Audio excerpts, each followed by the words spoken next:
We will now reconvene the regular board meeting, and the board will be returning to closed session after our regular board meeting.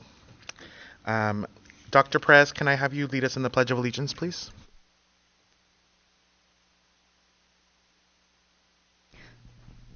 Please stand. Put your right hand over your heart. Ready, begin. I pledge allegiance to the flag of the United States of America and to the republic for which it stands, one nation, under God, indivisible, with liberty and justice for all. Thank you.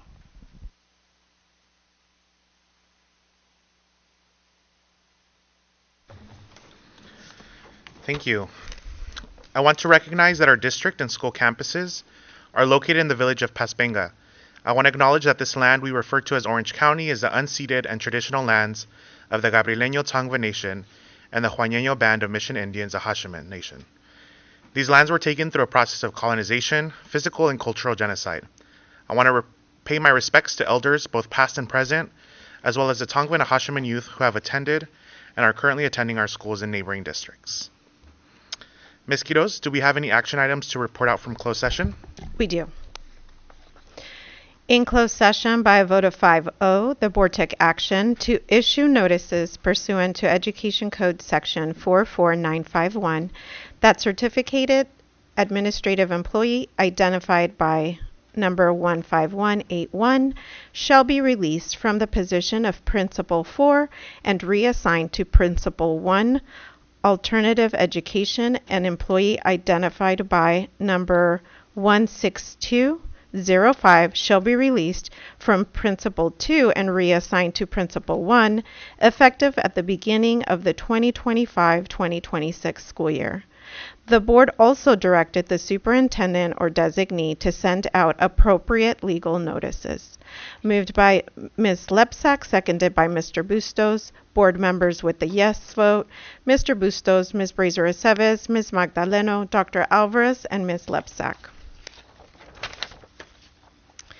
In closed session, by a vote of 5-0, the board took action to appoint the following individuals to the positions of assistant principal: Julissa Cervantes, Katie Shinberry, Tammy Guerrero, Mindy Westis, Jennifer Lopez, Mary Ellen Nicholson, Jennifer Penman, Alicette Perez, Ray Rice, April Salas, Ricardo Silvestre, Julia Whitley, and Denise Certucci.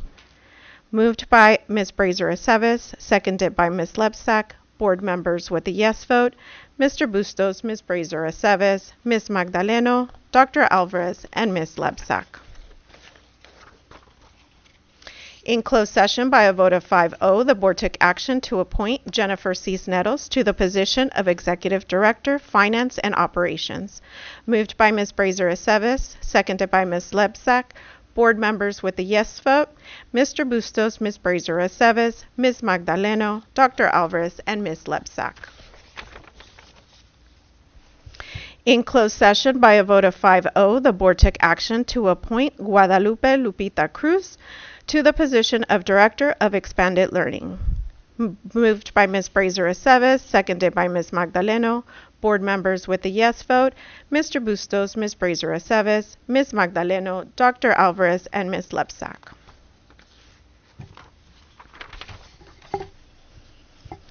In closed session, by a vote of 5-0, the board took action to appoint Dr. Lorraine Perez as Superintendent of Schools, subject to approval of terms to be incorporated into a written employment agreement. The employment agreement will be included as an action item on the agenda for the next regularly scheduled meeting of the board. Moved by Ms. Brazier-Aceves, seconded by Ms. Magdaleno. Board members with a yes vote: Mr. Bustos, Ms. Brazier-Aceves, Ms. Magdaleno, Dr. Alvarez, and Ms. Lepsak. That concludes action taken in closed session. For interpretation services into Spanish, please see Mr. Vargas, who is sitting right behind me.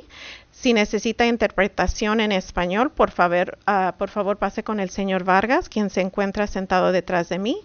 If you need ASL interpretation, please take a seat in front of the room to your left. Childcare services are being provided in the cafeteria in room 126. Thank you. Thank you, Ms. Quiroz. As you can tell, we had a lot to discuss during closed session today, so thank you for your patience as we had those discussions and then made our way out to the public session. So, with that being said, I'd like to turn it over now to Deputy Superintendent Perez, who will provide the superintendent's report. Thank you, President Bustos. Welcome, community.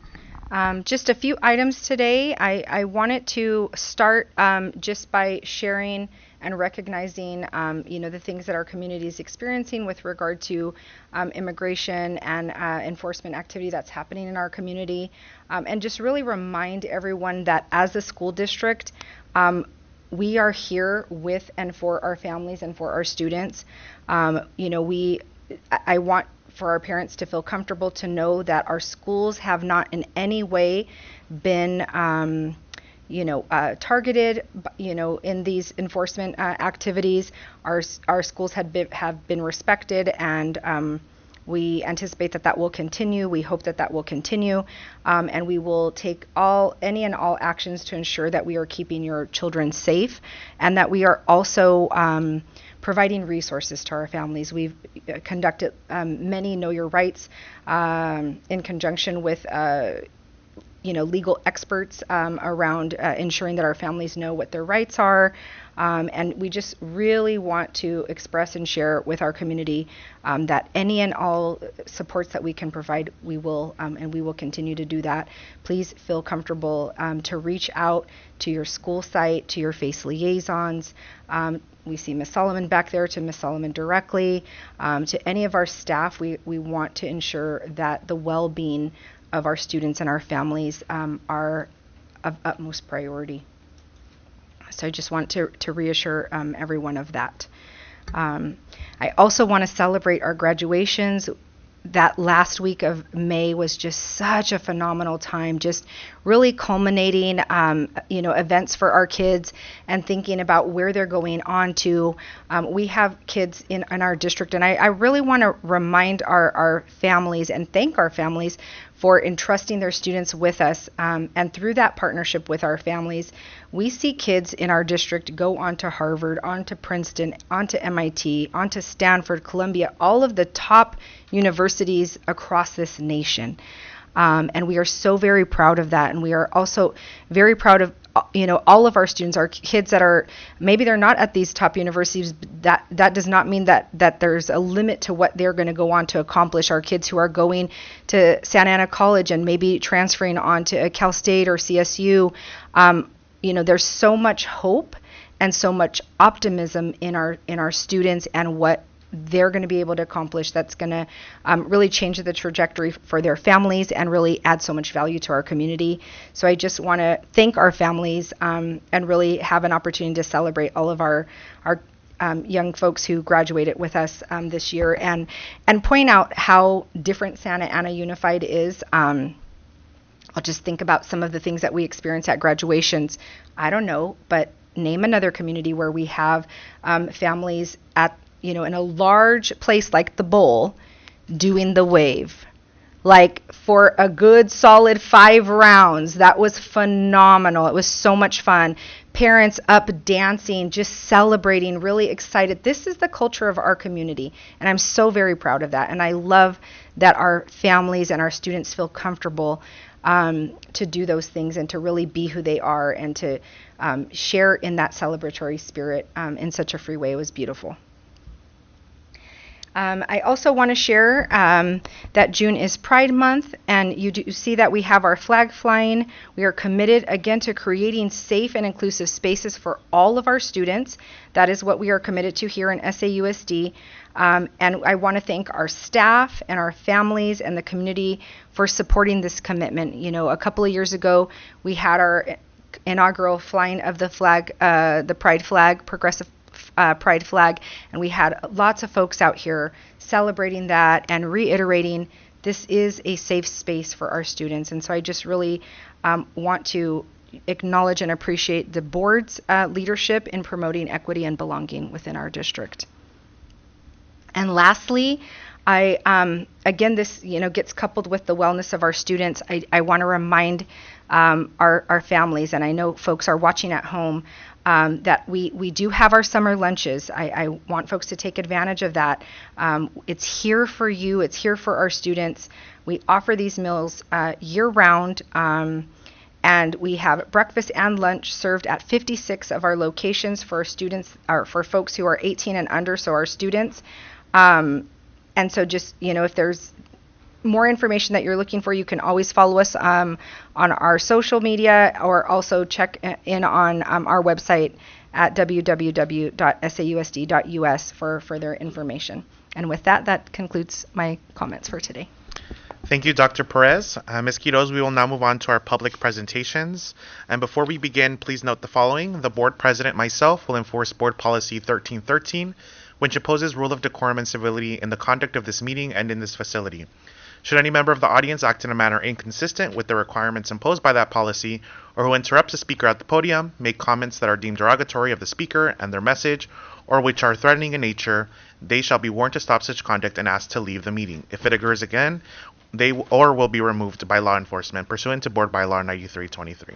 Any speaker who has been subjected to such treatment may contact the Office of the Superintendent at 714-558-5512. Ms. Quiroz, you may begin. Speakers will have 3 minutes to address the board. We'll begin with Eddie, followed by Christine Martinez, followed by Patty Covada.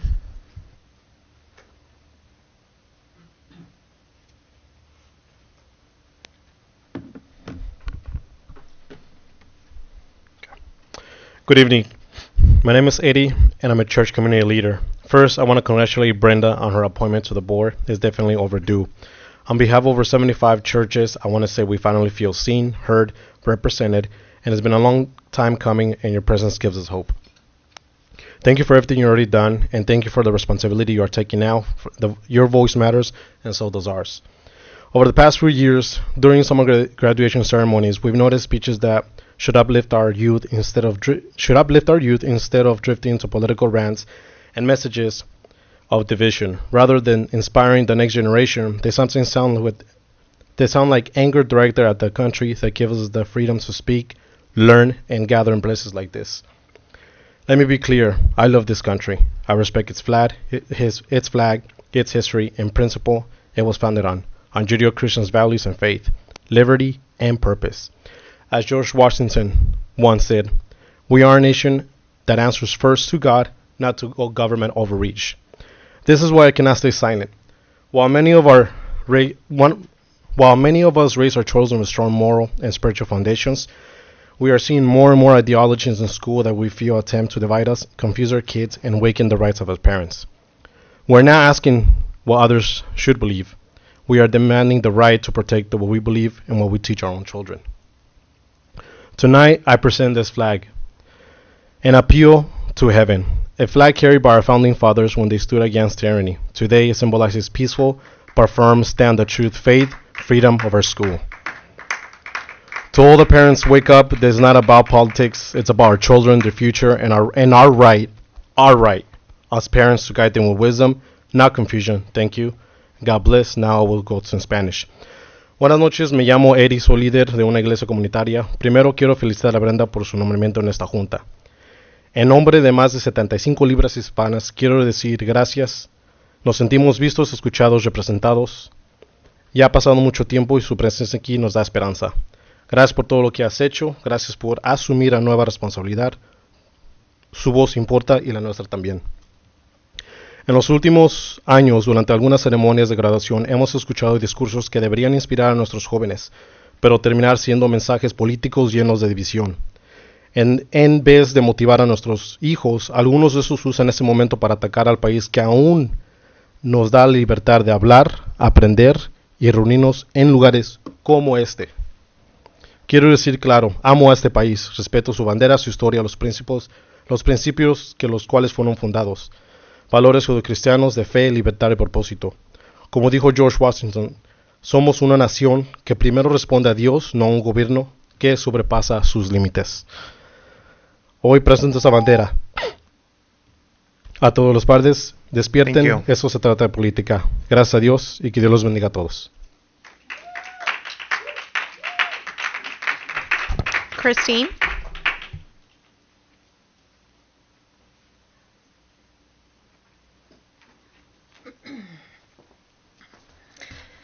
Hello, and thank you for the opportunity to be here.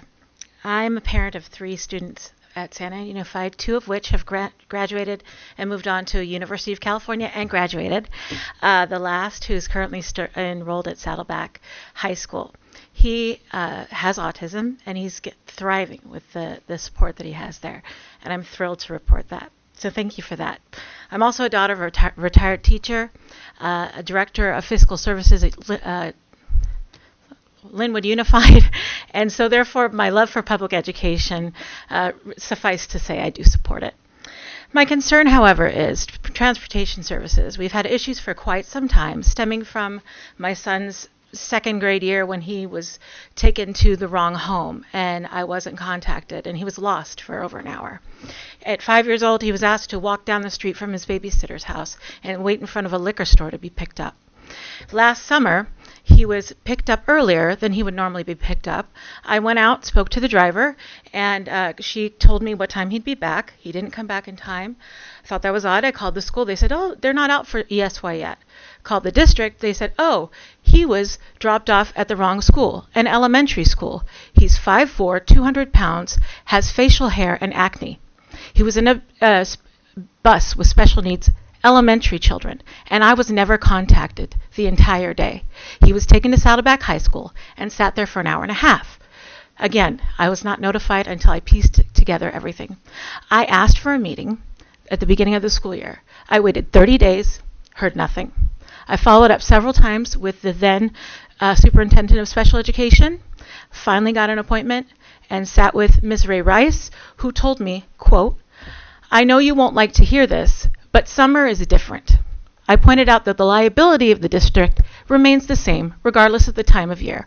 I felt dismissed, I felt frustrated, I felt extremely angry. I made that clear in written form in my response to her in email after our meeting. We had again issues this past ESY. I reached out to her, again along with transportation. It's been almost 3 weeks. I've had no response thus far. My concern is that in this political climate, someone with my background that is comfortable enough and aware enough of what public education should offer special needs children and children in general, we are failing at minimally communicating these safety measures that should be in place for our children. And I'm being dismissed when I go to the authoritative figures that should give me policy, should give me solution. This should be an established protocol that doesn't exist, and when I've asked for it via IEP, because I wanted it documented, I'm still being ignored yet a year later. So out of concern for the community, especially right now, as I mentioned before, I want to make sure all children are safe. Thank you very much. Thank you. Dr. Perez, can we have somebody follow up with the parent? Thank you. Patty?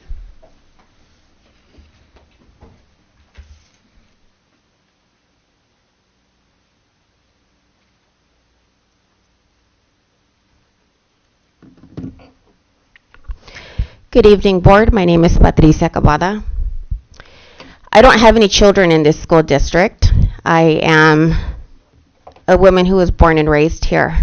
I have a lot of family that still lives here. I have a lot of nieces and nephews and friends with children that go to this school district. That's why I'm here, because I'm very concerned on the way Ms. Brenda Lepsick was censored. The way that this board, I guess, decided to censor her. All Ms. Lepsick has done is try to support girls, biological girls, which there's nothing wrong with that. She has brought attention to books that their illustration is pornographic. Most people look at that as porn. And she has done nothing wrong to make the district look bad. So I found it very concerning when it seemed like it was a collective opinion that the board stands against that everything that Ms. Lepsick has been talking about. So I interpreted that as this board approves of porn being distributed to children under the guise of equity and diversity, which a lot of parents actually do find that very concerning, and that the board does not support biological girls. That is what I interpreted off of the last meeting, which, again, as a biological woman, I find that very concerning. I'm wearing a band that says Save Girls Sports. You see, I have gone to meets, where biological girls have competed against a trans student, and biological girls had to share their spaces with the biological boy. So it is very concerning to people across this state. It is not a Miss Brenda Lubsek thing. She brings the attention to subjects that are very concerning to a lot of parents here in this district. I think that this district forgets that there are a lot of Catholics and a lot of Christians. A lot of the parents here believe in Jesus Christ and do not believe in the disgusting ideology that is pushed onto their children, because children are innocent. So, as a concerned tia, and as a woman who was born here, I am very concerned on how Miss Brenda Lovesick has been treated. I know her. She is a good woman. And the way this board has attacked her, it's very concerning because it seems very political. There is nothing wrong when a woman stands her ground in her faith and tries to push to have children have things that are exposed to them to make them learn, not to make them involved in any political parties or to shove a bunch of sexual stuff down their throats that their parents are appalled when they find out what their children are saying. So instead of criticizing Ms. Lebsick, perhaps you should try to work with her. Because sooner or later, you will have this room filled with people. And it's not going to be people that you think are just with her.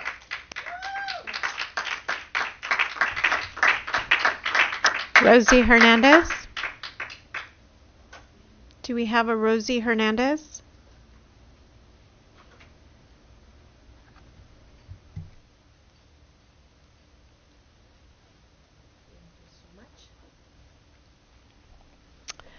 Voy a comenzar en español. Buenas noches y gracias por la... Can you do it for me? Sure. Yes. Voy a comenzar en español y voy a comenzar dándole gracias por esta oportunidad que me dan y dándole gracias a Dios por la oportunidad que tengo de estar enfrente de ustedes. ¿Pudiera obtenerlo y luego se lo voy a dar? Thank you so much. Yes. Mi nombre es Rosy Hernández y soy una líder en la ciudad de Santa Ana y represento una comunidad y también soy sobreviviente de la guerra civil de los años 80. Salí de mi país en el 1988 por el régimen comunista, por la intimidación, no nos permitían ni decir ni poder vestir de la manera que nosotros queríamos.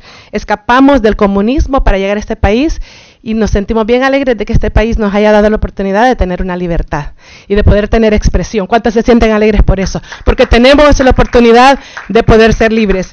Pero le quiero compartir esto. Cuando ustedes quisieron silenciar a Brenda Lesback y quisieron intimidarla y quisieron silenciarla por lo que ella estaba diciendo, ella de seguro se sintió oprimida y estamos en contra de cualquier opresión que quiera venir en contra de nosotros. El que ustedes hayan levantado una bandera de la comunidad gay, ustedes están diciendo, queremos dividir porque ustedes saben que nosotros somos una comunidad también de fe.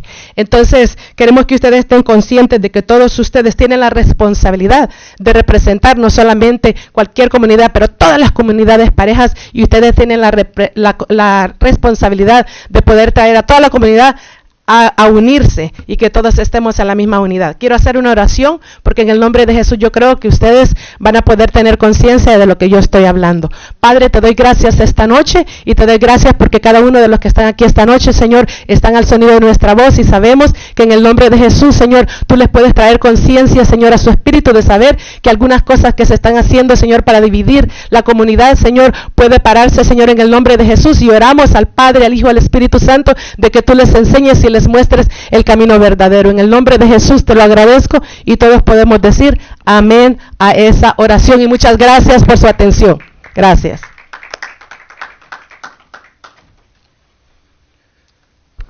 Good evening. Thank you for this opportunity to be here before you and to be backed up by God. My name is Rosy Hernandez, and I'm here in this community. I come from a community that was ravaged by a civil war in the 80s. I came to this country in 1988 from a communist country where we were oppressed. They didn't tell they we could not dress or say the things we wanted to say because it was a communist country. So we came to this country for freedom, and I'm happy to be here in this country. And since then, you have silenced Brenda because of what she was saying, and I'm sure that at that time she felt oppressed by that. And you are displaying the flag for the gay community, and you're by this seems that you're trying to divide the community, and we are from the faith community, and it is your responsibility to represent all of the communities and unite us all. So I'm going to give a prayer. Thank you, Father, for all because you hear our voices, and in the name of Jesus, you are. You are going to unite us. You're not going to divide us. You're going to stop this division, and we pray this in that you find the true way. Amen. For this prayer. Great, thank you so much. That concludes public presentations. Thank you, Ms. Quiroz. We will now go to our consent calendar. Do any of my fellow board members wish to remove any items from the consent calendar? This includes consent items 9.1 through 9.12. Ms. Lepsak? What items would you like to pull? I didn't even press the speak button. I'm going through everybody. I know you pull a lot of items in consent, so I just want to let you go first. Okay. 9.2, 9.3, 9.5, 9.6, 9.7, 9.10, 9.12. Great. Thank you. Ms. Magdaleno? Nothing to pull. Ms. Brazier-Seves? Nothing to pull as well. Okay, none for me as well. Can I get a motion to approve the remaining balance of items? in the Motion to consent calendar? approve. Can I get a second? Second. Any discussion? All right, let's proceed to vote.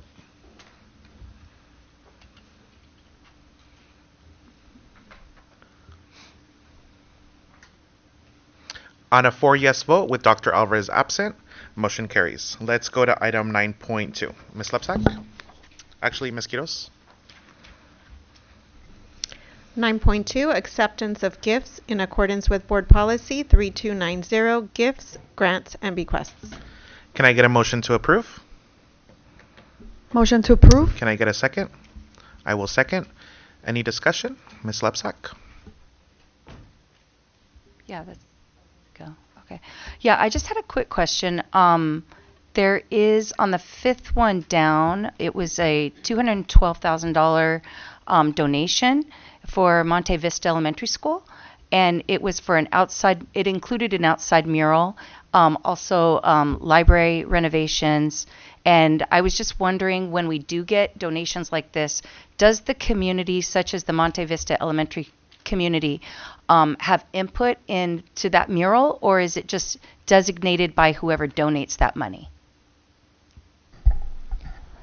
So, Mr. Hacker, can I ask you to come up and share with us the process that we went through for that?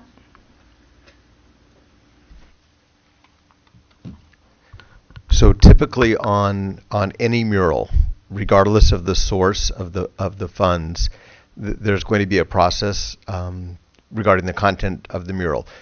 Whether or not the community is invited to be part of that process, I can't speak to that on this particular one. But there's definitely we're going to ensure that the mural is consistent with board policies, and we're just going to make sure that it's something that meets the needs of the school. So I could do some additional research into this particular one. I don't have that information handy. Okay, and it did say the library was going to be painted. Does that include a mural in the library? That I don't know. So you'll get back to me on that. Yes, we will. Okay. Thank you. Ms. Brazier-Seves? Yeah. While we're on this item, I did want to highlight a grant for our newcomer students for enrichment opportunities. And I was wondering if Dr. Perez, if this team could share for the public a little bit about what that funding will be used for to support our English learners or newcomer students. So will you reference that again? What? Oh, yes. So on our acceptance of gifts, we have a $2,500 amount from Action Angels for our newcomer students, enrichment opportunities. And there's a short list of under used for. And the department is SAUSD/English Learner Program and Student Achievement Department. I see that. Okay. I am actually looking, Miss Dr. Alvarado, do you have specific information related to that particular gift?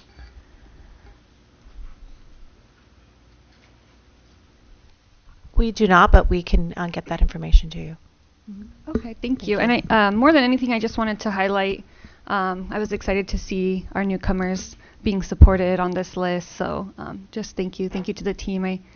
I see some folks from the team here too, so thank you. Seeing no other speakers on the list, let's proceed to vote.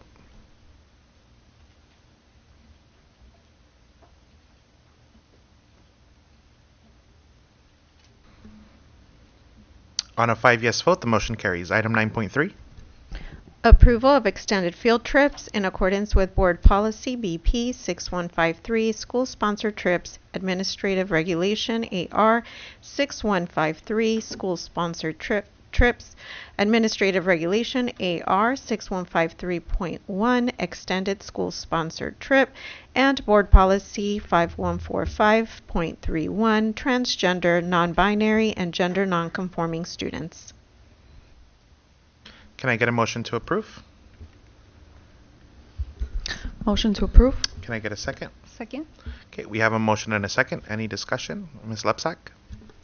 Yeah, concerning overnighters and the board policy passed by Bustos, Brazier, Seves, and Alvarez in 2023, the board policy 5145.31 states on page 6 that the school cannot disclose a student's gender nonconforming status to parents. I think that's important that we remember that. On page 3 of the policy, it states that the support staff, called IDSP facilitators, can help students develop identity support plans, and that disclosure to parents is not required. I have been sharing this policy with community members so they understand why I am currently voting no on overnighters consistently. Most parents and teachers do not even know what an identity support plan is or who the IDSP facilitators are in our district. I think they are counselors and mental health workers, maybe social workers, but even I as a board member am not totally sure. Parents and community leaders have asked me to request a presentation to the board and to the community to explain the details about identity support plans, since this policy is associated with overnighters. In our minutes, Bustos was quoted saying that the district needs truthful and factual communication with the community. He said that we must maintain ethical leadership. I agree with President Bustos. Therefore, I believe a presentation of these facts stated in this policy, which impacts our overnighters, will help provide truthful communication to our community overall. Any other discussion? Seeing none, let's proceed to vote.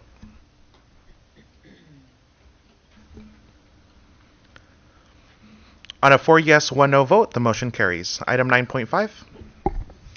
Approval ratification of listing of agreements, contracts with Santa Ana Unified School District for 2024-25 school year.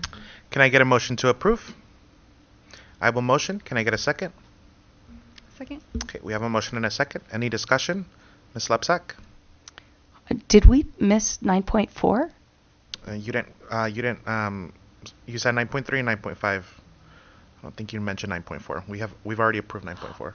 Oh, got it. I got you. I'm sorry. Yes, you're right. Yeah. Okay, yeah, so with 9.5 is part of discussion now? Okay, thank you. Yes. I just had a question because it's talking about approving and ratifying lists of agreements and contracts. Specifically, one of them is for special education, a consultant group about stepping stones for speech and language. I know that recently we've had a parent come to us. We had a meeting about a specific speech and language methodology called Gestalt. And I was wondering, since this is a significant amount of money being put into a consulting group for speech and language, have we looked into this Gestalt methodology for speech and language? Thank you for that question. So we were both part of that same meeting. I don't know for sure that Stepping Stone is in the practice of Gestalt. but we can definitely ask about that. It is a follow-up that I do want to look at all of our providers that are supporting with speech to see what their familiarity is with Gestalt to further our research. But at this time, this agenda was set, and I had not reached out to Stepping Stone to find out if that in fact is a practice or an approach that they use. But we will be doing that with all, so that we know what we have available to us in the way of resources.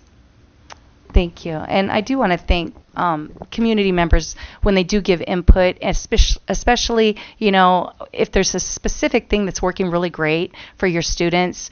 That's great for us to hear as board members, so that we can, you know, say, you know, this is what we want to do. We want to do things that's going to increase our outcomes, whether it be literacy or services for our special needs students or math proficiency. So thank you. Any other discussion? Seeing none, let's proceed to vote.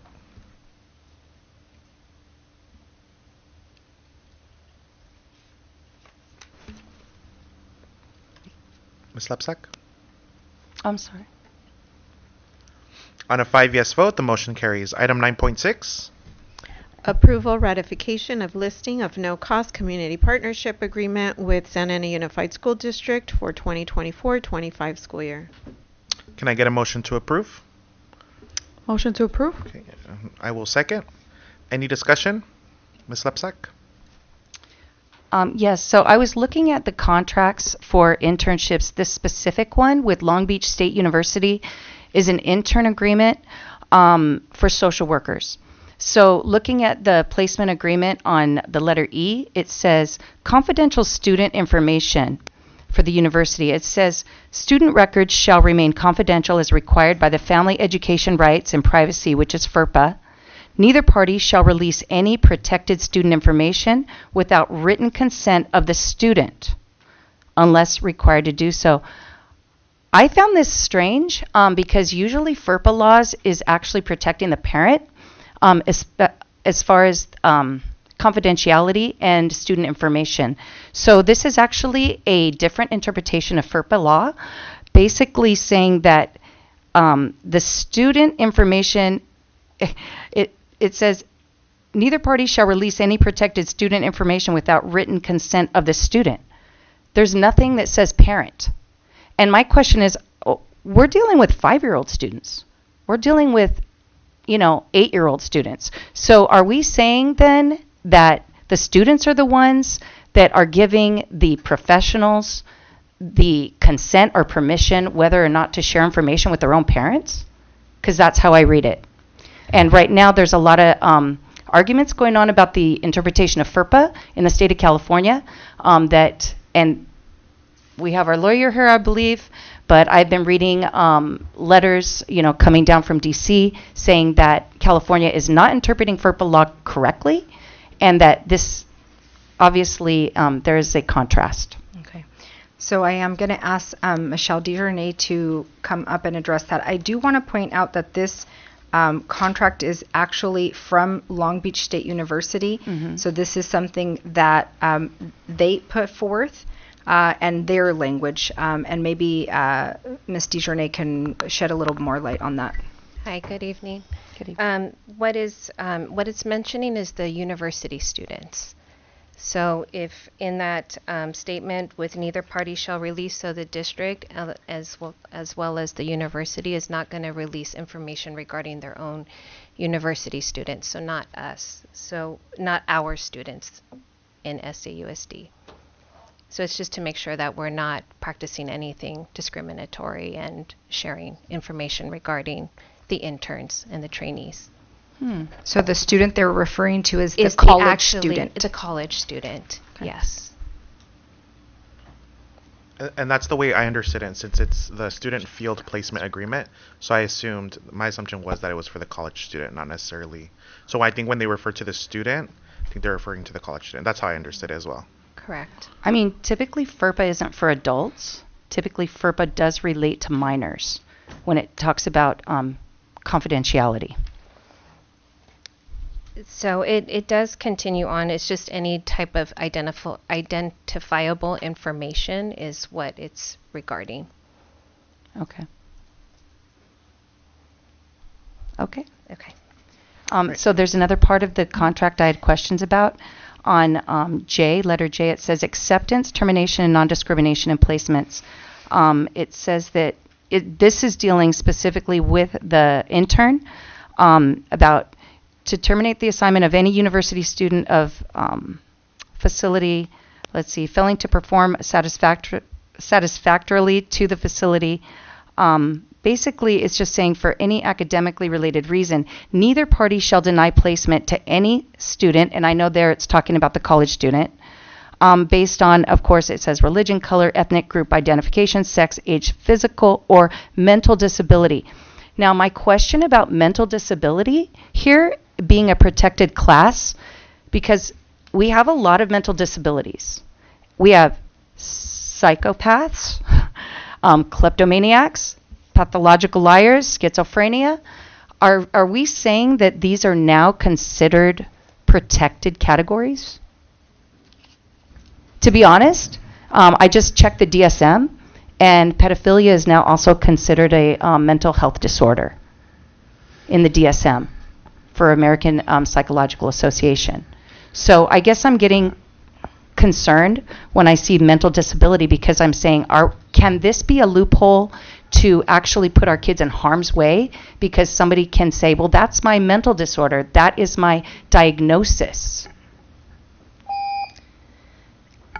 That I hear you, and I read mental disability and interpreted something. I do actually see our lawyer at the back. I don't know if okay. What did he say? So we would need to get some support from our legal firm to clarify and provide clarifying what they refer to as mental disability. Yeah, I think it would be good to have a clear definition from Long Beach State on how they define mental disability, because that umbrella is getting broader and broader. Thank you. Okay. Ms. Magdaleno? Yes, thank you. I actually want to thank the MSW interns from Cal State Long Beach who will be working with our families to address the mental health needs and collaborating with our school staff. As an alumni from Cal State Long Beach, I am proud to support this item. Thank you. Thank you. Any other discussion? I just want to clarify that I'm only going to vote no, only because I don't feel comfortable until I have clear definitions. Okay. Would you like to make a sub motion? You can always do that as well. Okay, no. Okay, let's proceed to vote.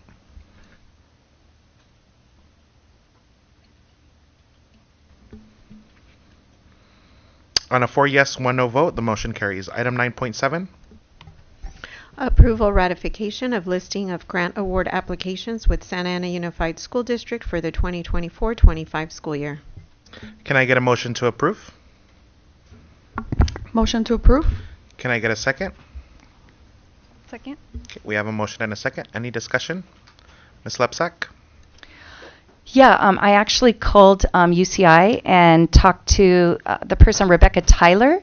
UCI donated $250,000 to our district, which is very generous, for fraction ball. So this is based as a former PE teacher and actually a former 4th grade teacher. This really excited me because they're painting, and I don't know if it's already painted on there or if it's in process over the summer, but they're painting on many elementary playgrounds a game called fraction ball using basketball. Is it already painted on there? So on some of our campuses, yes. Okay. You can see that at Washington is one that comes to my mind. There's quite a few. We probably have the majority of the schools that are going to receive the painting pretty much done at this point. There may be a few still pending. I think it's awesome, and I did talk to Rebecca Taylor, and I know I talked to you, Dr. Perez, because as an adaptive PE teacher myself, I noticed like last year we had a lot of really cool paintings going on the asphalt, but I wasn't seeing a lot of use, and I was using it as an adaptive PE teacher, but I didn't see a lot of people using it, and sometimes I think we kind of miss one of the components, which is maybe training the teachers how to use those great tools. And I know we have with the layoffs, we do have a lot of shuffling going on right now. And I'm hoping when we get, this is a $250,000 grant for our district, which I'm just hoping that we can follow up with that to make sure that these great resources are used and that teachers who are already kind of overwhelmed with a lot to do are given the little bit of training and help that they need to know how to use these great resources so they don't get underutilized by our kids. That's all. Any other discussion? Seeing and hearing none, let's proceed to vote.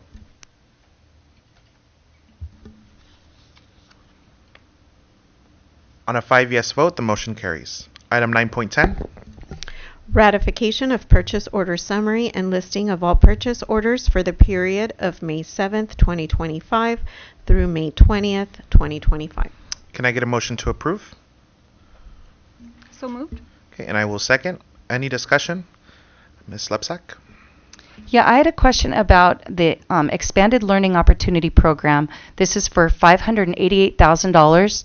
And I know that we talked about having an after-school cooking program, a lot of really cool programs.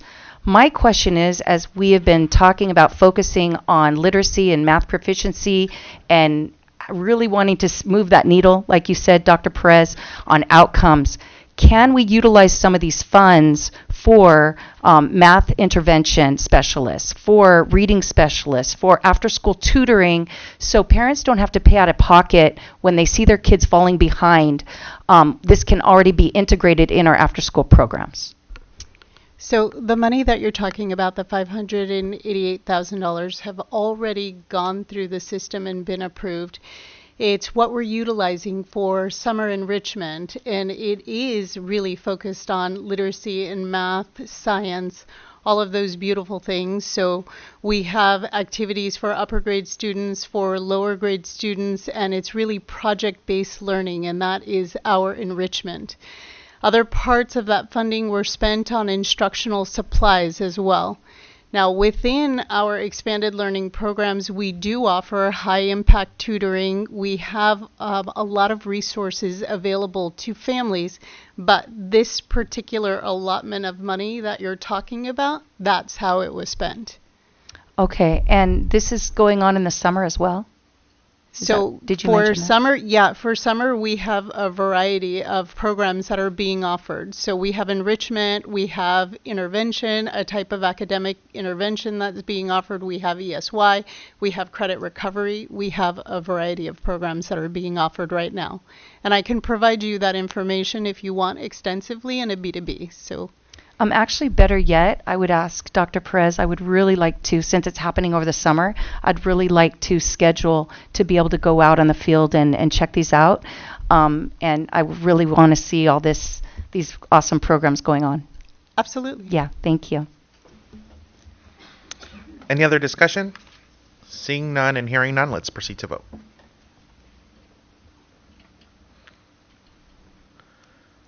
On a 5 yes vote, the motion carries. Item 9.12. Approval of personnel calendar, including the transition of specific staff members with such topics as hiring, promotions, transfers, resignations, retirements, and leaves. Can I get a motion to approve? I will motion. Can I get a second? Second. Okay, we have a motion and a second. Any discussion? Ms. Lepsak? Yeah, I just want to thank Jennifer Flores for putting on an amazing retirement a program. And this is the beautiful Crystal Awards that were given out to all the retirees with an amazing lunch. And I know Superintendent Almendarez and I got one myself for retiring. And I just thought it was like really first class. And so thank you to your team. And it was cool because we got to hear a lot of stories and I got to learn a lot about some of my own colleagues that I didn't know about. You know, some that have been around here for 30 years. And it was a lot of fun. So I just wanted to say thank you. Thank you, Ms. Lepsak, for that. Any other discussion? All right, hearing none, let's proceed to vote.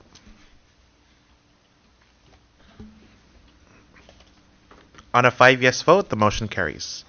We'll now move on to item 10, public hearings, beginning with 10.1. 2025-26 proposed budget. This meeting is now open to conduct a public hearing for the 2025-26 proposed budget. Ms. Quiroz, is there anyone wishing to address this subject? There is no one. All right, having no further business, I now declare this public hearing closed. Item 10.2. Local Control Accountability Plan public hearing. This meeting is now open to conduct a public hearing for the Local Control Accountability Plan. Ms. Quiroz, is there anyone wishing to address this subject? There is no one. Having no further business, I now declare this public hearing closed. Item 10.3. Public disclosure of tentative agreement with Santa Ana Educators Association for wages and wage provisions and employee benefits. This meeting is now open to conduct a public hearing for the public disclosure of tentative agreement with the Santa Ana Educators Association for wages and wage provisions and employee benefits. Ms. Quiroz, is there anyone wishing to address this subject? There is no one. Having no further business, I now declare this public hearing closed. Item 10.4. Public disclosure of tentative agreement with Classified School Employees Association for wages and wage provisions and employee benefits. This meeting is now open to conduct a public hearing for the public disclosure of tentative agreement with Classified School Employees Association for wages and wage provisions and employee benefits.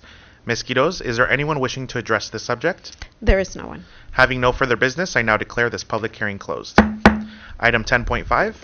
Public disclosure of tentative agreement with Santa Ana School Police Officers Association for wages and wage provisions and employee benefits.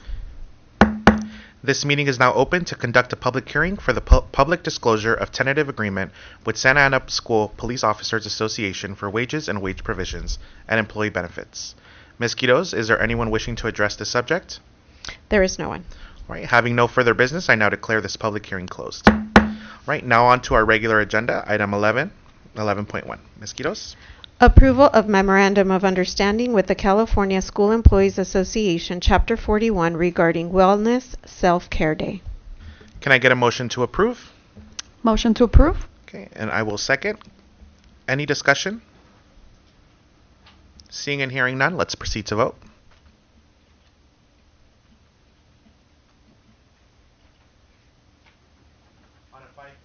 On a 5-yes vote, the motion carries. Item 11.2.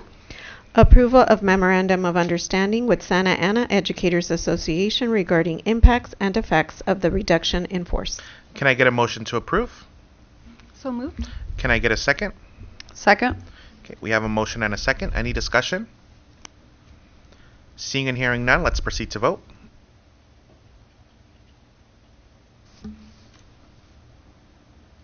On a 5-yes vote, the motion carries. Item 11.3. Approval of tentative agreement with the Santa Ana Educators Association for the 2024-25 school year. Can I get a motion to approve? So moved. I will second. We have a motion and a second. Any discussion? Seeing none, let's proceed to vote.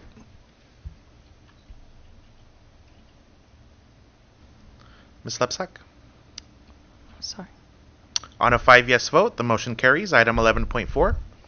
Approval of tentative agreement with the California School Employees Association, Chapter 41, for the 2024-25 school year. Can I get a motion to approve? Motion to approve? We have a motion. Can I get a second? Second. We have a motion and a second. Any discussion? Seeing, okay, Ms. Brazier-Aceves? Yeah, just I wanted to take a moment. I know we have a few items. This kind of pertains to these items with our labor partners, but I just wanted to express my appreciation to our labor partners and our district staff for approaching this process with a spirit of collaboration and mutual respect. And I'm just really excited about the collective commitment to supporting our students, staff, and the overall academic achievement and wellness of our school community. So I'm proud of the work we do together, and to me these signal a next step in that. So thank you.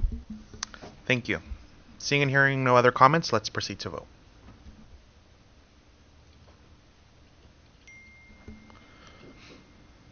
On a 5-yes vote, the motion carries. Item 11.5. Approval of tentative agreement with Santa Ana School Police Officers Association for the 2024-2025 school year. Can I get a motion to approve? So moved. Can I get a second?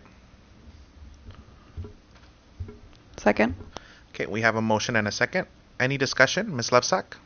Yeah, I just wanted to also, I know we had graduations recently, and we have a great Explorer program that's associated with our police academy here. And I just wanted to do a shout out for those 5 Explorers that finished their Police Explorer program. 2 graduated, one from Chavez, one from Segerstrom, and those students were Mejia Montero and Cruz from Segerstrom High School, Granados from Chavez High School, Bernard Suazo from Academy Early High School Charter.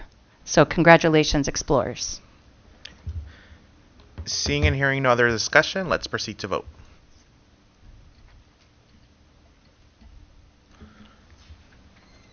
On a 5 yes vote, the motion carries.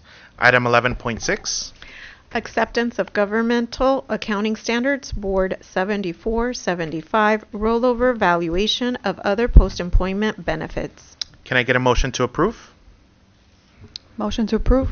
Can I get a second? Second. Okay, we have a motion and a second. Any discussion? Ms. Lepsak? Yeah, I just have some questions maybe for Mr. Hacker.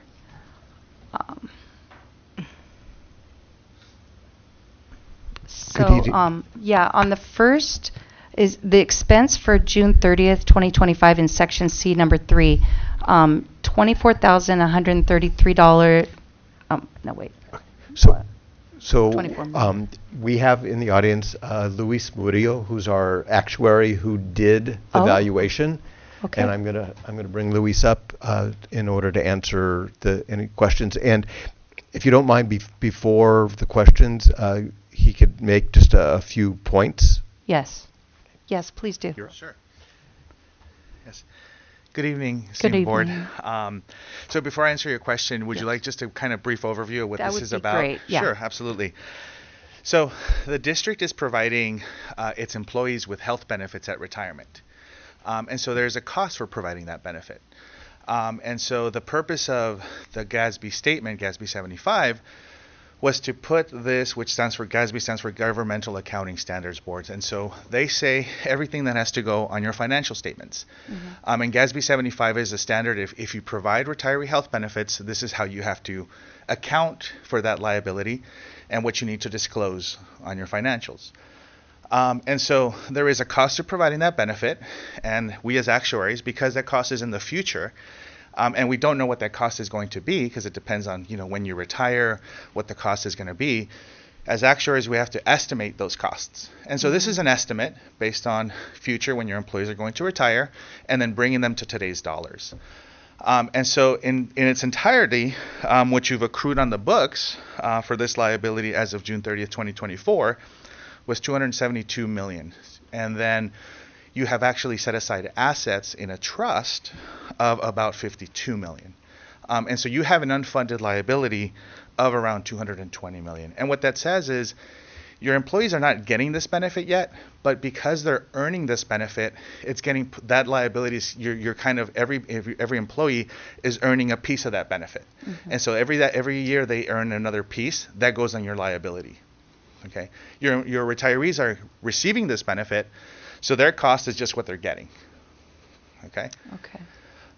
And so in terms of the OPEB expense, what that is these are just accounting numbers. The most important number on this report is your unfunded liability, which is your net OPEB liability, and that is the $220.6 million. Now, the district has done a good job of setting aside assets.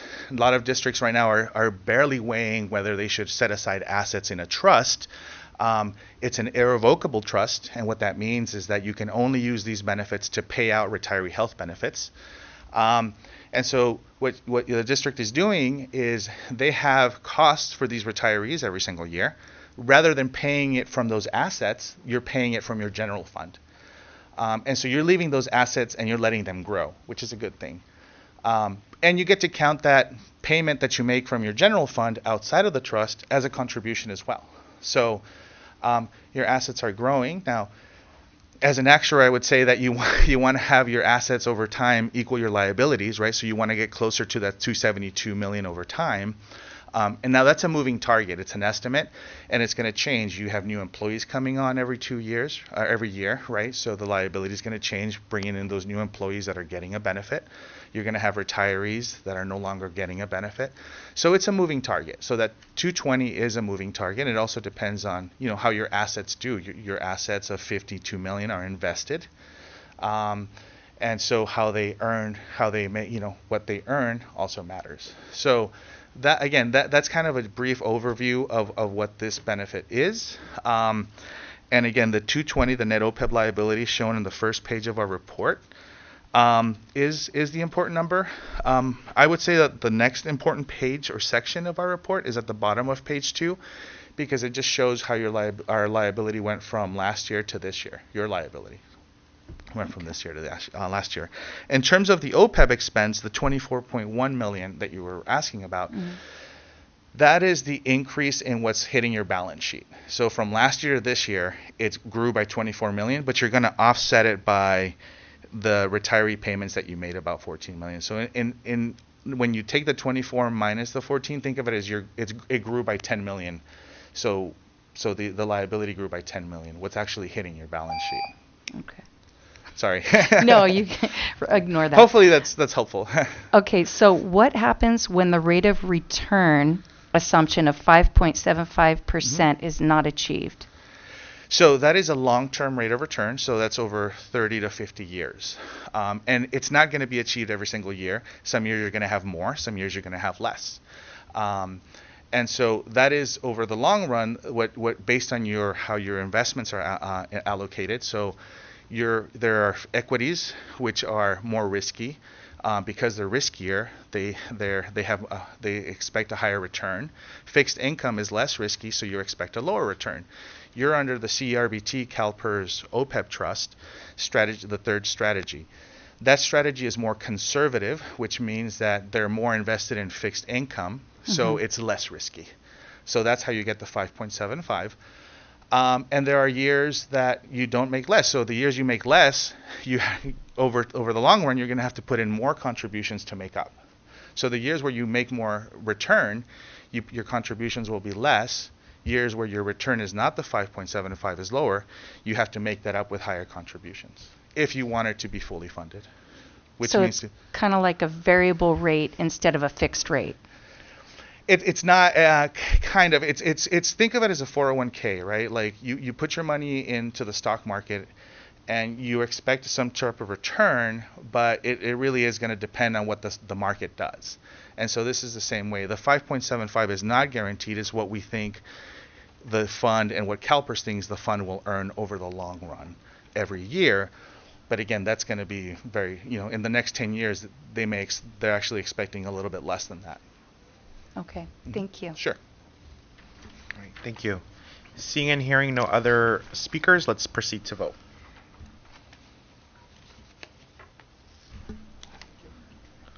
On a 5-yes vote, the motion carries. Item 11.7. Authorization to utilize California Multiple Award Schedule contract number 423111034, awarded to Maintex Inc. for the purchase and warranty of janitorial supplies, equipment, and services. Can I get a motion to approve? Motion to approve. Can I get a second? Second. Okay, we have a motion and a second. Any discussion? Seeing and hearing none, let's proceed to vote.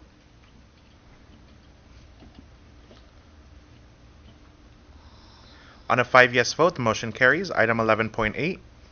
Authorization to utilize California Multiple Award Schedule contract number 425021015, awarded to Weatherproofing Technologies, Inc. for the purchase and warranty, design, removal, disposal, installation, maintenance, and repair of roofing and building equipment. Can I get a motion to approve?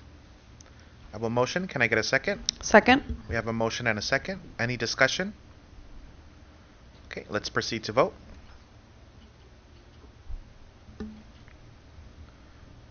Ms. Lepsak? Oh, I'm sorry. No, I thought I voted yes. On a 5-yes vote, the motion carries. Item 11.9. Authorization to award contract for the roofing rebid project at Mendez Fundamental Intermediate School. Can I get a motion to approve? Motion to approve. Can I get a second? Second. We have a motion and a second. Any discussion? Okay, let's proceed to vote. On a 5-yes vote, the motion carries. Item 11.10. Authorization to award contract for the roofing rebid project at Bio Pico Dual Language Academy. Can I get a motion to approve? Motion to approve. Okay, I will second. Any discussion? Seeing none, let's proceed to vote. Ms. Lepsak? On a 5-yes vote, the motion carries. Item 11.11. Authorization to enter into a site lease and facilities lease for performance of preliminary services only for the reconstruction project at Monroe Elementary School. Okay, can I get a motion to approve? So moved. And I will second. Any discussion? Ms. Brazier-Aceves?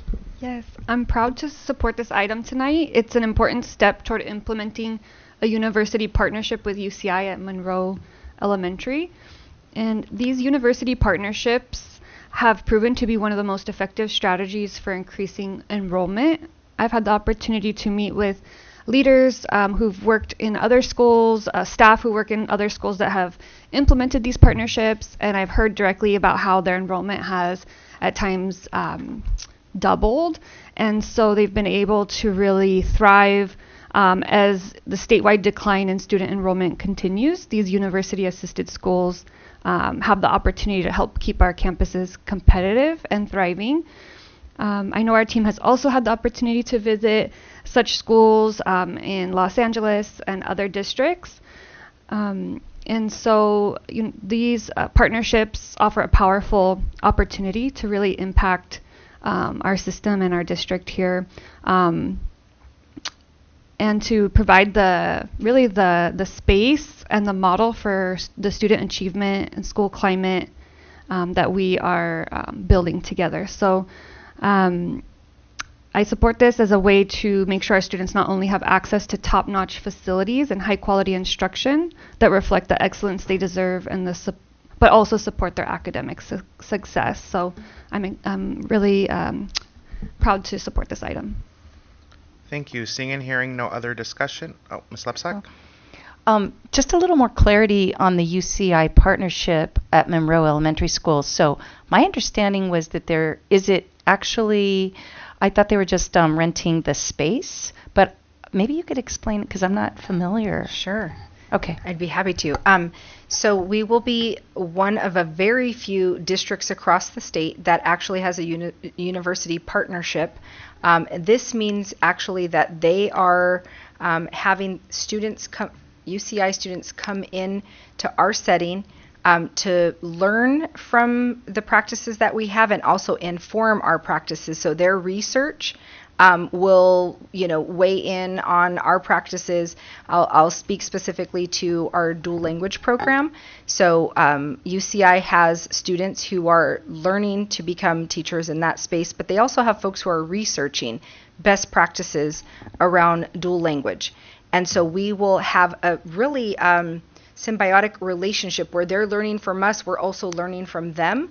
And so it won't be like a rental of space. This truly is a partnership, free flowing in and out of information, as well as some people, obviously in a controlled way. Folks will, be vetted through the university, and we will go through our normal process for doing research.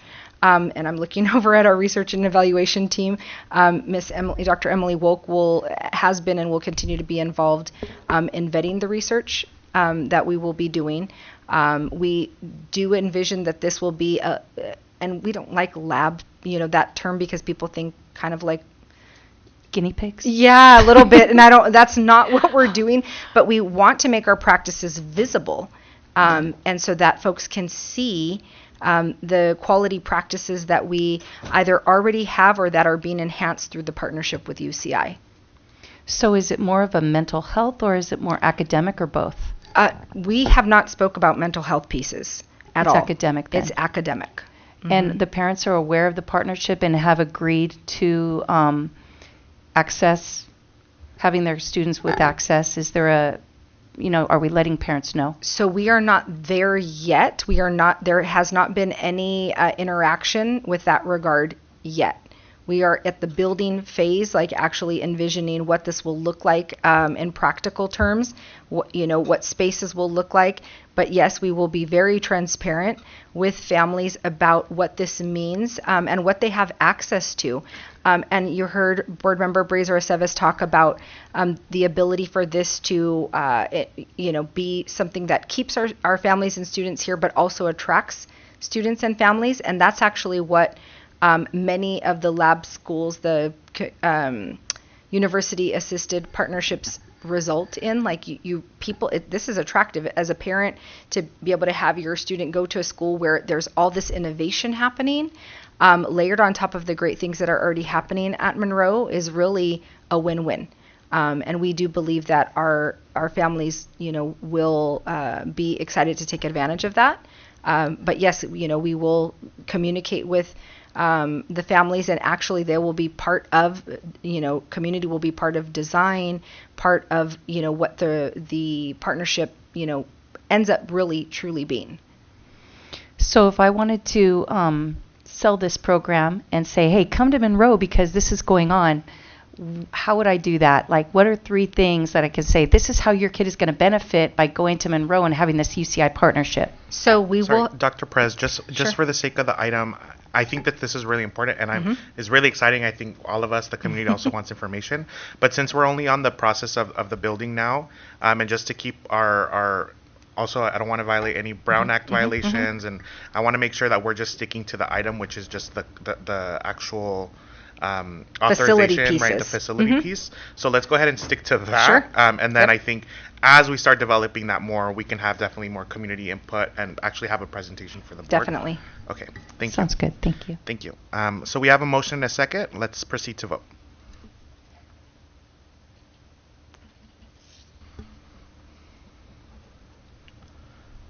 Okay, on a 5 yes vote, the motion carries. Item 11.12. Approval of change order number 4 for bid package number 4 for the Performing Arts Center renovation project at Valley High School. Can I get a motion to approve? Motion to approve. Can I get a second? Second. Okay, we have a motion and a second. Any discussion? Seeing and hearing none, let's proceed to vote.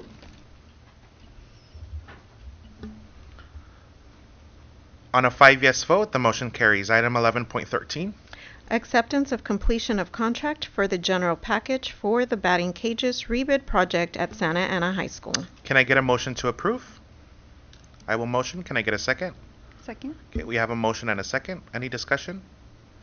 Okay, let's proceed to vote.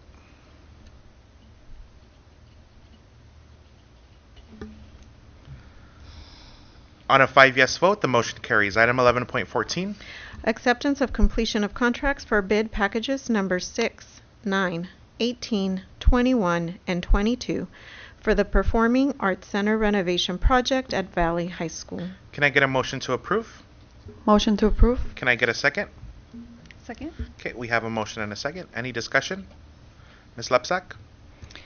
I learned something this week in that we have 2 Measure I's. So I was getting really confused when I was looking at budget and they were saying, oh, Measure I paid for this, but I didn't know that we had a 2018 Measure I and a 2024 Measure I. So maybe other people didn't know that either. So I just wanted to clarify that because I kept saying, well, I thought Measure I paid for that or didn't pay for that, but then I found out there's 2 Measure I's. Don't know how that happened, but it makes it confusing. But so I just thought that's important when we're looking at all these facilities, and since we have bond oversight committees, that they do know in advance that there's 2 Measure I's. Okay. Yeah, thank you. Okay, seeing no other discussion, let's proceed to vote. On a 5 yes vote, the motion carries. Item 11.15. Authorization to renew license agreement with Orange County Head Start, Inc. for modular buildings at Martin Elementary School. Can I get a motion to approve? I will motion. Can I get a second? Second. Okay, we have a motion and a second. Any discussion? Ms. Lepsak?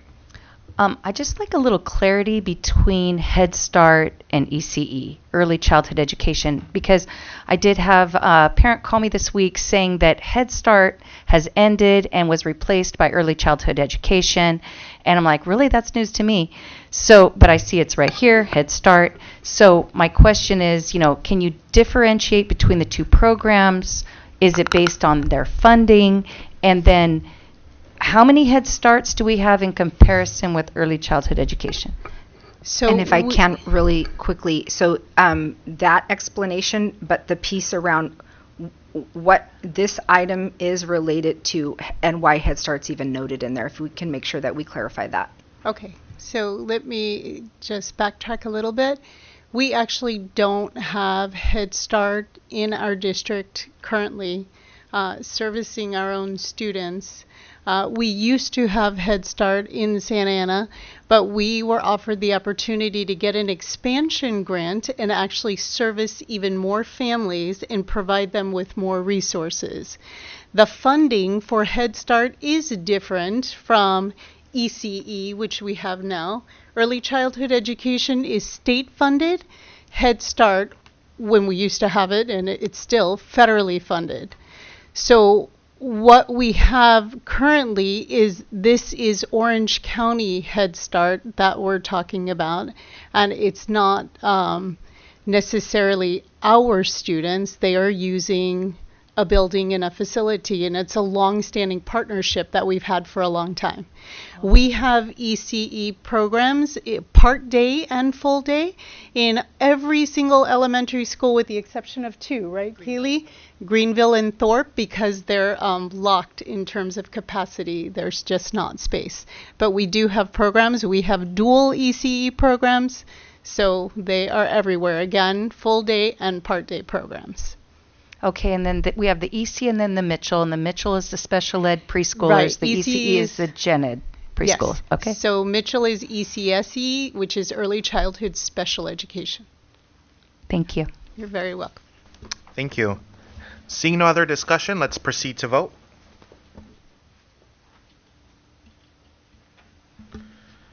Dr. Alvarez? On a 5 yes vote, the motion carries. Item 11.16. Adoption of Resolution Number 2425-3682, proclamation declaring Santa Ana Virtual Academy School as a course-based independent study program. Can I get a motion to approve? Motion to approve. Can I get a second? I will second. Any discussion? Seeing and hearing none, let's proceed to vote. Ms. Lepsek? Yeah, I actually got a call about this week, asking about Virtual Academy School. Because of some of the things going on, some of the parents might feel afraid, and some are wanting more Virtual Academy options.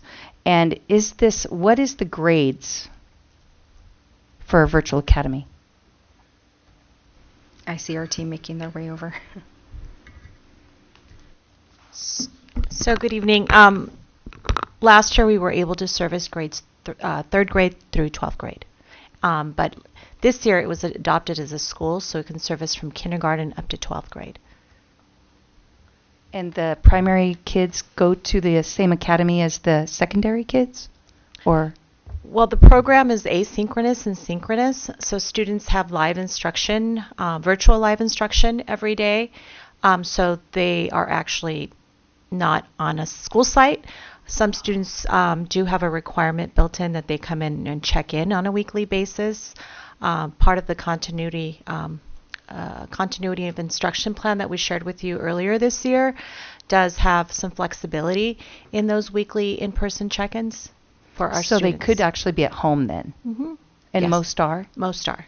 Okay. So and they come on check campus for check-ins, or they come on campus to pick up meals. I see. Mm-hmm. Okay. All right. Thank you. Thank you. Seeing and hearing no other discussion, let's proceed to vote.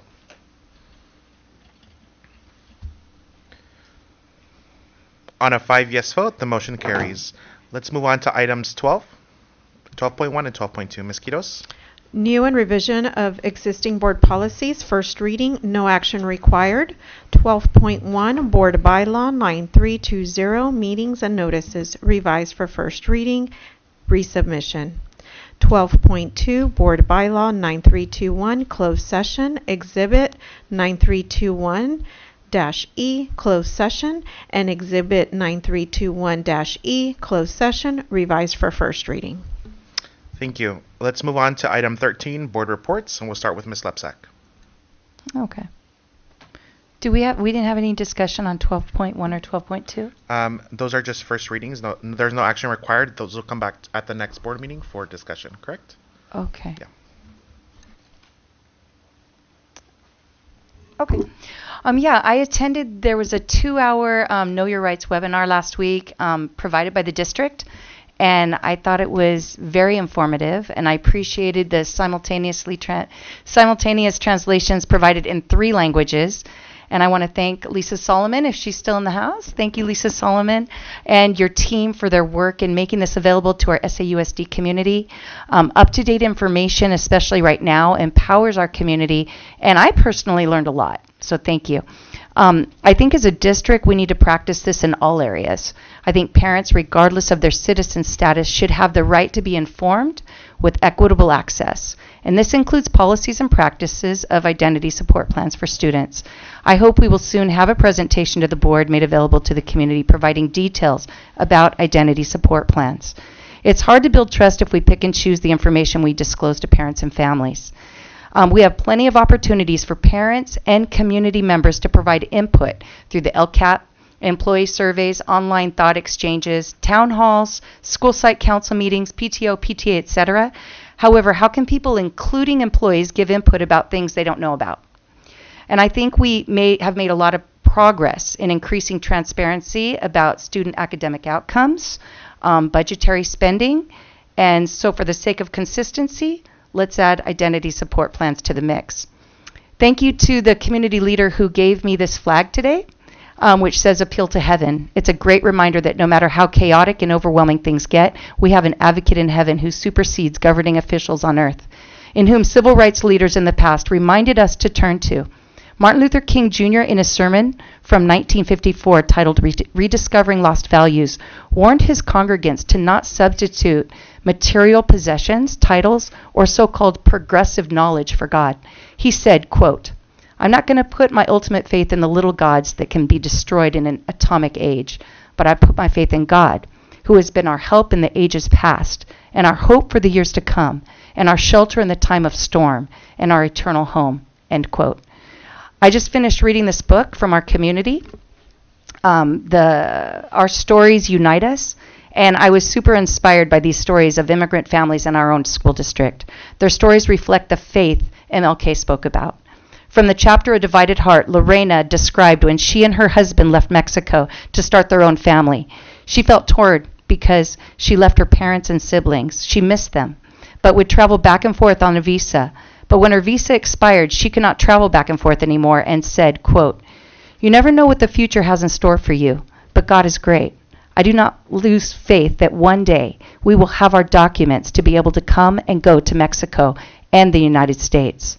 All I know is I love my parents, I love my children, I love my husband, I love my siblings, and I love God." From the chapter in this book called Education by Marca Lise, and I hope I'm saying her name right, an immigrant from Colombia, she talked about her struggles as a parent who has a son with autism. She said, quote, "God always puts angels in my path who helped me with personal legal processes and taught me to fight for my son. This difficult and painful process taught me many positive things. It taught me to let go of the sadness I was dragging around and to focus on making changes. She's now a legal advocate for children with special needs." From a chapter, Our Life in the United States, by Maribel. She describes her and her husband's journey to America as a young woman in 2001. After hard work and sacrifice, by 2018, they bought a home in Santa Ana with their 3 children.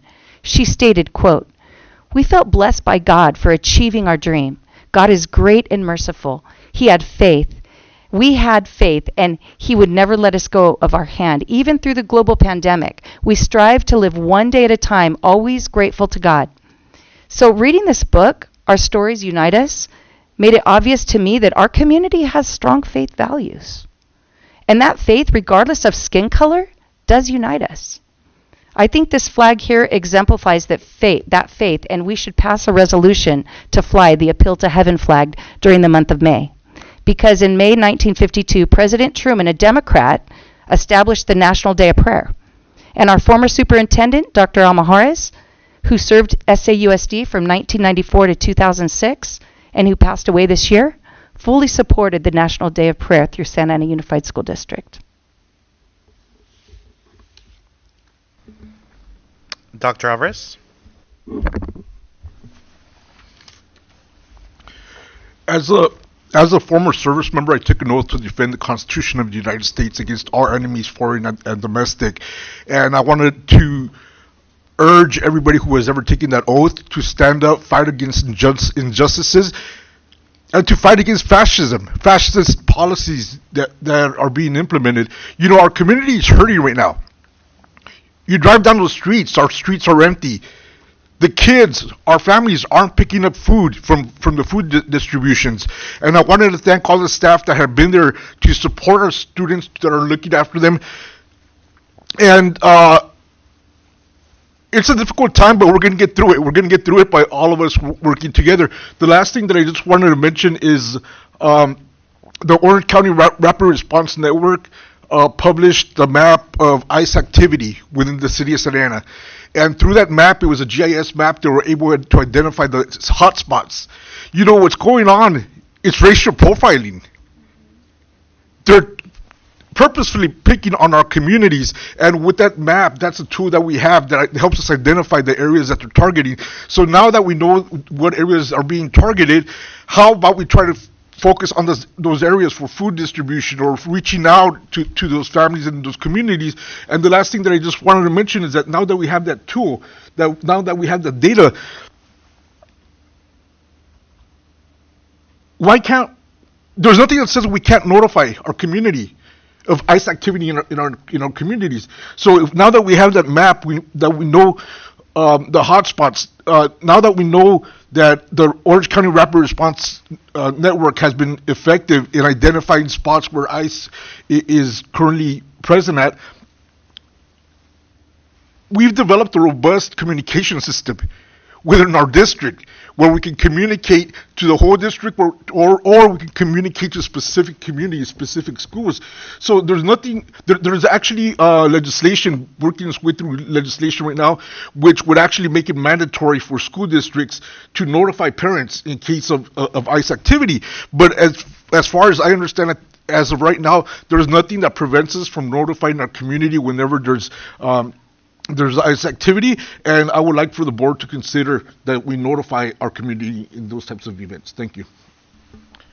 Okay, thank you, Dr. Alvarez. Ms. Magdaleno? Yes, thank you.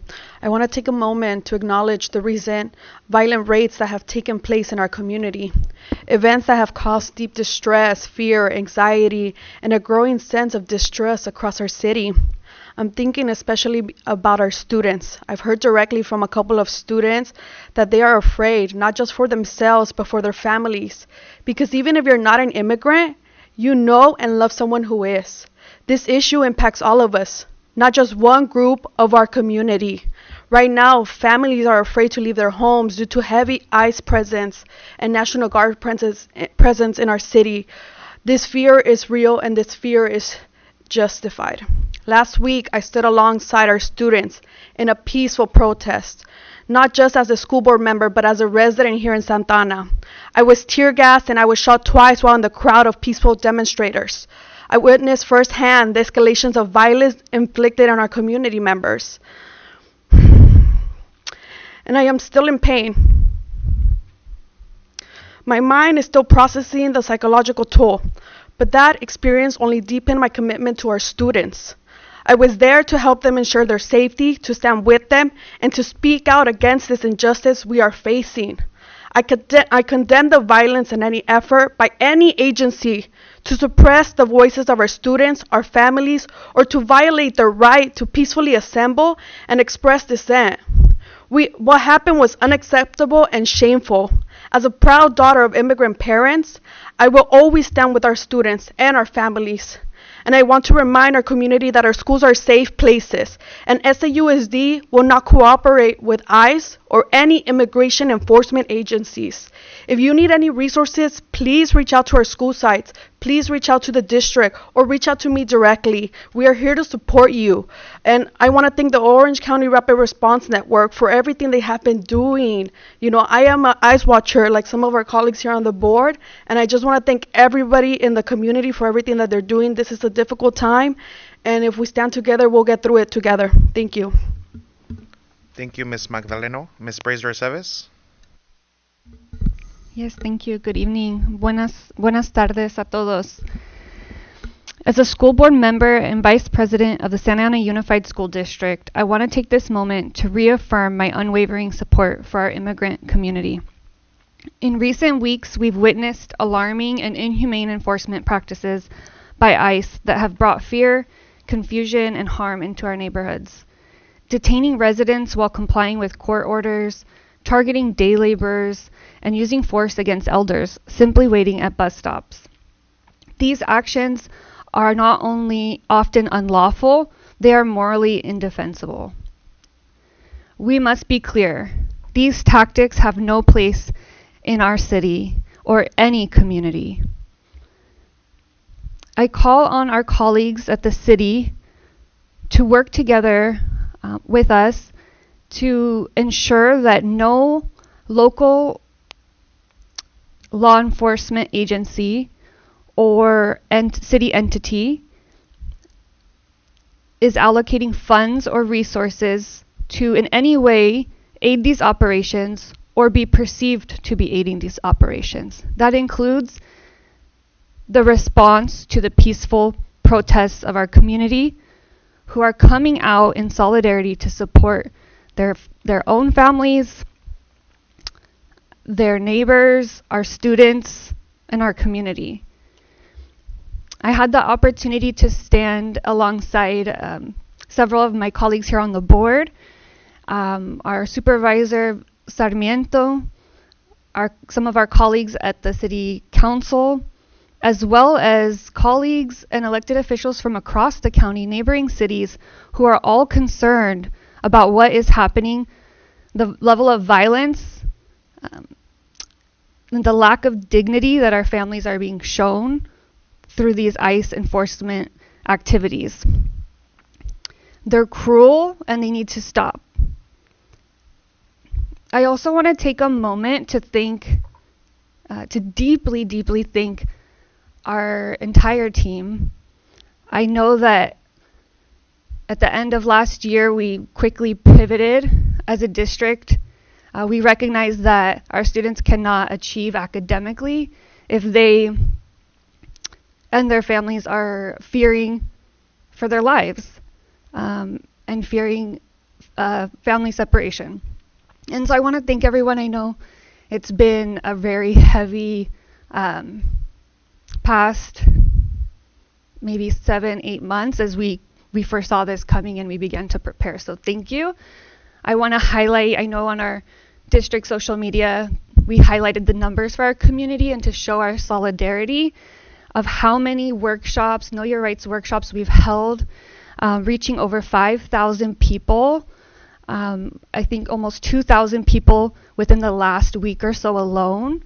And while I'm so proud of our efforts, I really truly believe we're leading the way in the state of California to stand up, stand beside our families, stand up for many. I know many of the folks in our district, identify as immigrants. And so to be able to have this culture in our district is really, really leading the way here in the state.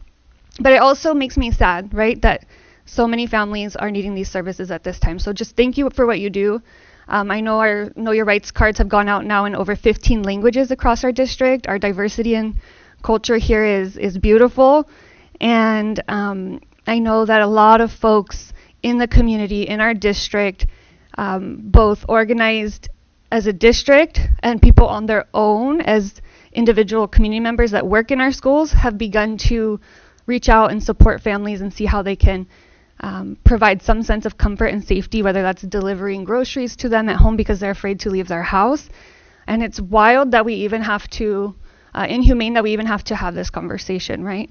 But I want to thank everybody for what they're doing. The Orange County Rapid Response Network, the Orange County Justice Fund for continuing to support our work and our families. So to our students, families, and staff, we see you, we stand with you, and we will continue to fight alongside you. Thank you. Thank you, Ms. Brazier Aceves. I want to begin by just recognizing and thanking Project Kinship for giving Ms. Magdaleno and I the opportunity to tour their new facility up on 17th Street. It was just an amazing opportunity to really just check in with each other, get a pulse check of how folks are feeling and how our students are feeling in the community, but also to reaffirm our commitment to our students and families who are systems impacted, and how we can work more collaboratively and more united as a school district and an organization that has been serving our community for years now. So I think over 11 years now. So I want to thank them for the invitation and for really guiding us on that tour. I also had the opportunity to visit Esqueda alongside Miss Magdalena. We've been spending a lot of time together at Esqueda for really just to highlight and uplift the summer meals program. We know that there are a lot of families right now who are afraid to leave their homes, and so really just offering that space and uplifting that to our families, that we do have summer meals that folks can come by, eat their breakfast or lunch in a safe location, and then be able to be on their way. So again, I want to just let folks know that we have free summer meals all summer for our students ages 18 and under at about 55 locations across the city. So please check the website for more information. Also want to recognize and thank the ECE team for an amazing ECE Learning Fair. I had the opportunity to stop by and participate in some of the activities and talk to some of the students and parents, and making sure that we're creating opportunities and spaces for our youngest learners, and letting our families know that we have this opportunity, and getting our youngest learners into our classrooms as soon as possible, really to be able to support them on their educational journey. So I want to give a shout out to them for putting on such a great event. Tomorrow, I have the opportunity to attend a roundtable discussion with Senator Umberg. Dr. Lorraine Perez is going to be joining me. The purpose of that discussion is to bring together leaders from board presidents and superintendents or deputy superintendents across the county in the areas that Senator Umberg represents, to talk about issues related to education. So we have quite a list of things that we're going to want to discuss and bring awareness to, and so we're looking forward to that discussion and really finding ways how we can continue to partner with electeds across the state and across the country. I want to recognize and thank all of the folks that participated in our superintendent search stakeholder input session, whether you filled out the survey or attended one of our 3 listening sessions. We want to thank you for your engagement and participation, and we want you to know that as a board, we really looked at those results deeply, and as we were preparing and really trying to understand, our leader, our next leader, and making sure that that leader also has an understanding of the priorities of our stakeholders, of our educators, our staff, our students, and community and parents. And so, again, I just want to thank you all for that. And then finally, just addressing what's happening in our community. A lot of what I've said, and I won't repeat it for time's sake. I've said it a lot on my social media. I've put out various statements. So I encourage you all to check those out. But I think most of all, I want to thank our staff who has been leading these efforts here at SAUSD. I can probably confidently say that there's no other school district in the entire state that is doing what we're doing in response to the Trump regime and the attack that they're infringing upon our undocumented community. And that, started from a commitment by 4 board members up here, Dr. Alvarez, Ms. Magdaleno, Ms. Brazier Aceves, and I, when we approved the resolution to say that SAUSD is a welcoming school district, and that we were going to be here to stand by our students. And it wasn't just going to be a resolution that we were going to do and say we're a welcoming district and there be no action. We were going to put concrete action to ensure that we were meeting the needs of our students and our families in this critical time. And so I want to thank my three colleagues on the board up here who voted in support of that resolution and are showing up in more ways than one, who are showing up and standing side by side with our students and families, which are out there protesting and exercising their First Amendment rights, to getting involved with the Orange County Rapid Response Network, to informing our community of the Know Your Rights rating. So I want to thank everybody involved for your commitment to our students and families. And with that being said, and there being no further business to come before actually, just one thing, I know that there was a request regarding that Dr. Alvarez brought up that I'm supportive of and would like to see brought back, is related to notifying our community members of ICE activity or hotspots. And so if we can have, legal and everybody look at that and bring that back and give us some more information on that. So with no further business to come before the board, this meeting is adjourned. Oh, I'm sorry. We're not done here. We still got to go back to closed session. So with that, we'll go ahead and, y'all can go, but we're not done here. With that being said, we're going to return to closed session. Thank you. Have a good night.